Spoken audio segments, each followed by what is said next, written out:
таа сума планираме од 2 милиарди 300 да ја вратиме назад во стопанството, да им ги дадеме тие пари на луѓето во форма на најразлични проекти.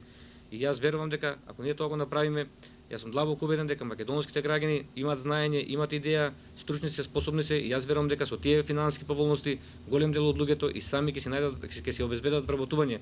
Тргнувајќи од една проста логика, ние сите слушаме дека кој наш човек отишол надвор од оваа држава, слушаме дека успеал со својата стручност, со својата способност, обезбедил завиден имот, значи успеал со своето работење, и значи овој народ има идеи, има проекти, има знаење, само треба да му се дадат добри услови. Иако уште кажам дека така економската наука денеска кажува за еден работодавец да отвори едно работно место чинело 10.000 евра.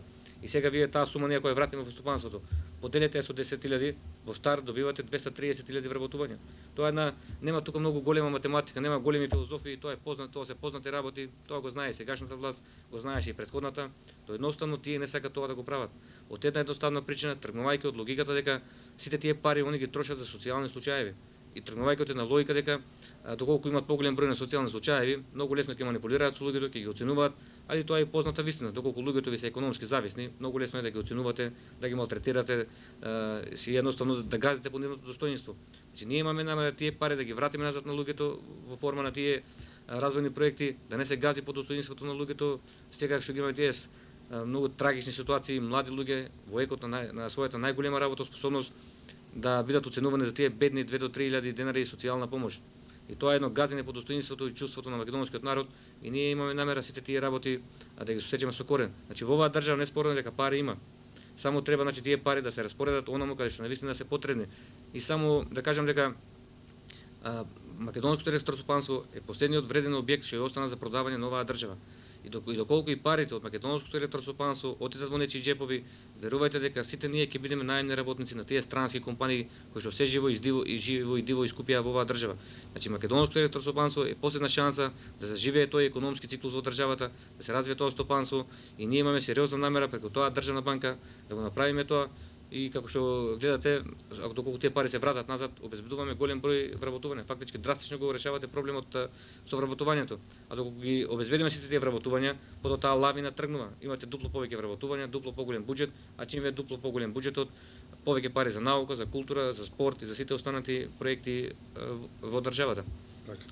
А колку сметате дека реално, објективно ги имате шансите, ако не во целост барем да спроведете или пак да реализирате дел од оваа ваша програма? Па видите се, ние познато е дека ние програмата ја напишавме, нашите заложби ги кажуваме, али ноторен факт е дека тоа може да го реализираме доколку дојдеме во позиција да практикуваме власта. А може да дојдеме во позиција доколку граѓаните на изборите сега што следат ни укажат доверба. Наше ние сега да им укажеме, да ги понудиме нашите заложби, бидејќи јас сега не е пристрасно ќе кажам дека јас прочитав неколку програми и таму буквално нема што да видите. Во тие програми ќе сретнете едни замаглени термини како национални стратегии за вработување, национални договори, бруто општествени производи ќе зголемувале, па ќе намалувале сиромаштија. Тоа се едни замаглени поими, замаглени фрази кои што не се опипливи, немаат конкретна валоризација. Ние работите што ги запишавме и сега што јас ги кажувам, работите ги кажуваме за сите работи, за сите настани со име и со презиме, дали за политичко, дали за безбедносниот дел или пак за економскиот дел. Еве ние кажавме конкретни мерки што ќе направиме, и поконкретни, како што кажав, и таква конкретна програма јас немам сретнато. Со сите тие програми други ќе видите се некои замаглени фрази, некои замаглени термини, што јас верувам дека голем дел од народот и воопшто не ги разбира. Интересно е тука, на крајот од овој пропаганден материјал вели вака и подвлечено со потемни букви: врвен принцип на принципите, и понатаму продолжува: првите 30 дена ќе ставиме 24 луѓе во куќен притвор, кои во моментов се носители на највисоки државни функции и се инволвирани во најкрупните матни бизнеси. За сите овие луѓе располагаме со документи, односно документирани материјални докази. Па вака се, ние тој принцип така како го крстиме како принцип над сите тие наши принципи што ние ќе ги реализираме. Точно е, ние, јас ве кажувам и вечерва, тоа веќе го кажуваме во овој околу месец дена изборна кампања, ние доколку дојдеме во позиција да практикуваме власта, во првите 30 дена ќе ставиме во куќен притвор 24 луѓе. Сега овие 24 луѓе, тука имаме носители највисоки државни функции, потоа луѓе носители на многу матни бизниси, тие фирми блиски до претходната па до сегашната власт, и ние имаме сериозна намера да го реализираме овој принцип, што значи дека во тие први 30 дена ќе ме дадеме таа документација што ја поседуваме за тие 24 луѓе, тоа е кажано со полициски речник документиран материјал, ќе ме дадеме на тие вистински независни, непристрасни инспекциски служби како од Министерството за внатрешни, од Министерството за финансии, од Управата за јавни приходи, нека ја прочитат таа документација и доколку луѓето излезат чисти едноставно, ќе си продолжат своите граѓански привилегии. А или јас се сомневам дека има толку способен човек во оваа држава што може за владење од 2-3 години да стекне таква сума која што се мери во милионски суми евра. Или да бидам поконкретен сега, бидејќи времето не ни дозволува, ако ја елаборираме сите овие 24 ќе ни треба емисија една од цел ден, само да кажам за најпознатиот помеѓу нив, еве нашиот премиер ние јавно кажуваме има имот од 500 милиони евра. Тоа е една басословна сума на пари, кој што знаеме во кои 3 банки ја чува, кои што се држави помали од Македонија и можеби сега сакам да кажам дека правна основа за тоа постои. Наши правни експерти го разработија тој начин, тие модалитети како тоа може да се реализира овој принцип и многу лесно е сега бидејќи граѓаните воколу не прашуваат како вика тоа ќе го реализирате. Тоа е многу едноставно, еве пак да го земам пример од премиерот. Лјупчо Георгиевски беше премиер 4 години. По 12 месеци, тоа се 48 месеци. Платата на македонскиот премиер е 1000 евра. Значи Лјупчо Георгиевски во овој 4-годишен мандат стекнал имот, може да стекне на легален начин имот од 48.000 евра без ништо да троши од тие пари. Но сега не се тоа 48.000 евра, но тоа се 500 милиони евра. И во најголем дел тој имот сега да не го образлагам основите по кои го стекна, само ќе спомнам најинтересниот и најзначајниот, се најголем дел е од таа криминална што направија така продажба со Окта, каде што таму направија џентлменски договор да делат по 1/3 Лјупчо Георгиевски, Арбен Џефери, еден представник тука на тој грчки капитал, тоа не е капитал, тоа е една банда која што украде македонскиот народ по име Каралис. И сите тие сега најголем дел тој имот го стекнаа по тој основ, али што е поинтересно, нашиот премиер кој што го дал Господ толку алчен, тие пари ги приграби сите за себе, додека Арбен Џефери живее многу скромно, нема личен имот и сите тие пари ги даде за купување на оружје за време на војната која што се водеше во државата и ги потреби за тие за помагање, за логистичка, кадровска, финансиски, секва поддршка на тие албански банди кои што ја почна војната во државата. И сега што е поинтересно, тој Каралис, тој грк што е тука, па има еден свој експонент, еден познат грчки шпион по име Емануел Малелис, за кој што дирекцијата за безбедност и контраразнавање има еден куп информации и наместо тој сега грчки шпион тука да биде за дрешетки, тој секој ден седи со нашиот премиер во неговиот кабинет и на еден најлегален начин си ги добива сите познати квалитетни разузнавачки информации за безбедносните, економските, стопанските, културните движења во државата, што значи на многу легален, суптилен начин си ги добива сите тие информации. И сега само можам да кажам на граѓаните дека можеби среќа во несреќа, среќа во целата ова несреќа и трагедија што сите ние овие работи ги знаеме, и имаме сериозна намера и волја доколку дојдеме во позиција да ја практикуваме власт и да ги реализираме. Инаку програми како програми вие да ги читате можеби сите како што кажав ќе понудат нешто. Која вака, која така, но главен одсека тука на партијата Народно движење за Македонија, луѓето што ја чинат оваа партија, барем за раководството можам да кажам дека се работи за луѓе кои што се човечки исполнети, стручни, кои што се способни и што е најбитно за македонски прилики се добро ситуирани. Што значи нема да им биде тој првенствен интерес да го крадат и лажат сопствениот народ, него тој личен интерес ќе им биде некаде на 3-то, на 4-то место, а не како што сега овие наши политички демагози кои што го крадат и лажат сопствениот народ, тој личен интерес им е на прво место и немаат никаква визија за развој на оваа држава. Нивната визија најповеќе оди до нивниот џеп. Што значи ние, еве тргнувајќи јас кажав и од себе, доколку не беа на дел овие работи, јас немаше потреба да се вклучувам во политичка партија. Јас имам прекрасно занимание, високо раководно место, убави плати, убави привилегии, убави бенефиции, а такви се и луѓето од раководството на Народно движење за Македонија и ние нема потреба да ја формираме партијата со цел да дојдеме до некои раководни функции, бидејќи доаѓаме од тие раководни функции. Значи единствен мотив ни е да направиме обид, да го спречиме тоа сценарио кој што не дело и а тоа може да го направат за луѓе кои што пред се и над се ја сакаат сопствената држава. Или пак преку мојот пример, јас во најтешките моменти за оваа држава бев со својот народ, а кажав дека имам прилика да отидам уште утре да напуштам оваа држава. Имам кај да отидам и за цело време бидејќи работев во таков орган каде што имавме директни закани по животот, за цело време седишто кај што не беше сместено за време на војната, осуетивме најмалку 3 обиди за терористички акти, односно гранатирање на зградата.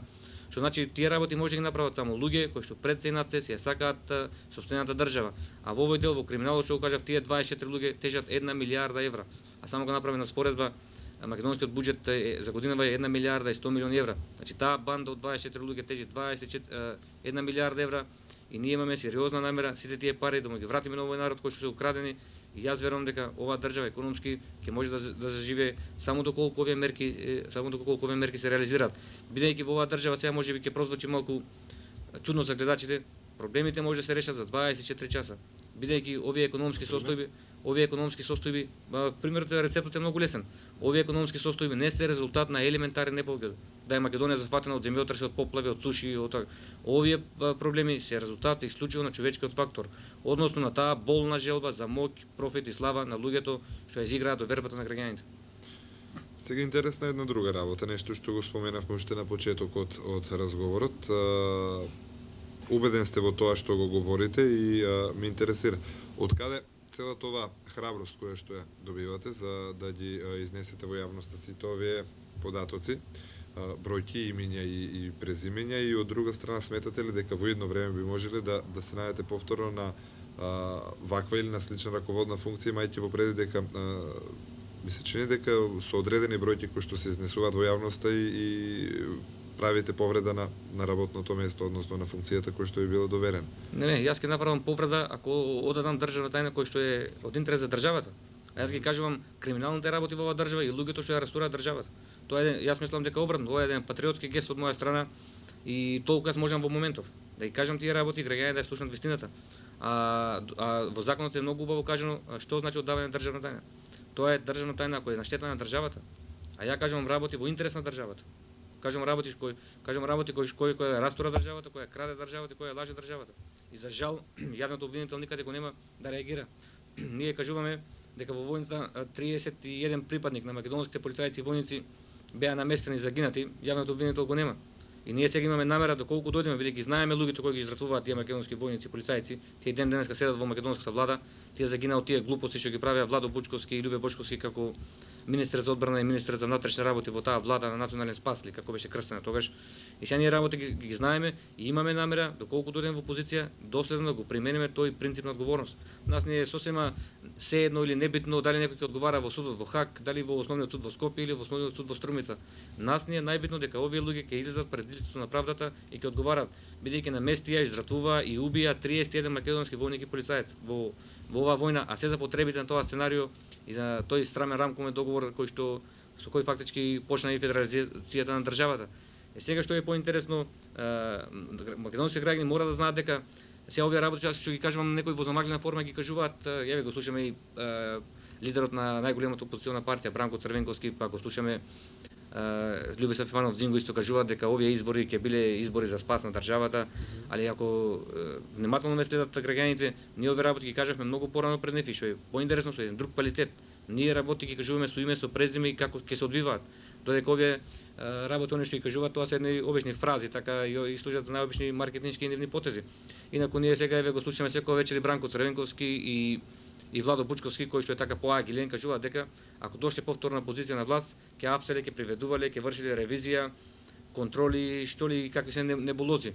Јас еве вечерва најодговорно можам да кажам на струмишката јавност дека за нас тоа кажување нивно, сега пак ја сведам дискусијата така на пониско ниво, тоа нивно кажување за нас е едно најобично лигавење пред македонската јавност. Бранко Црвенковски не може да апси да приведува од една едноставна причина.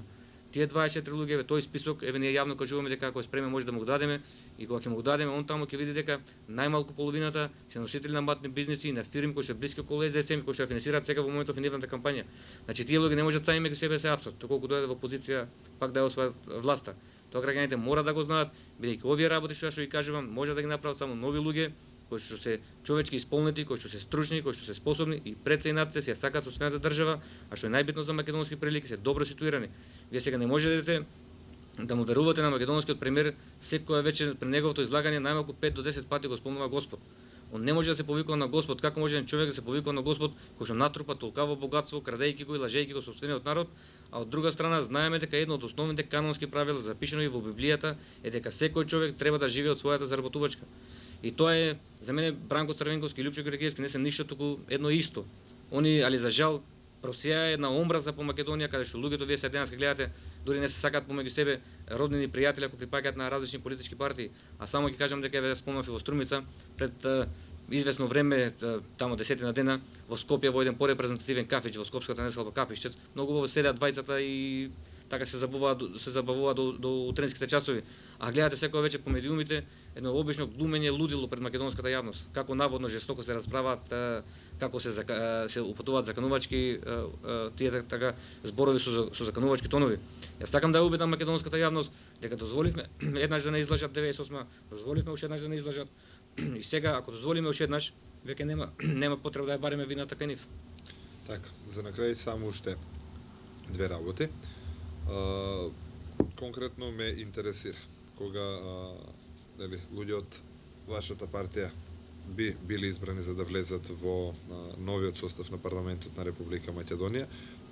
Факт е дека како што зборуваат сите податоци, сите анкети и анализи, ќе има потреба од коалицирање. Со кого вие би коалицирали?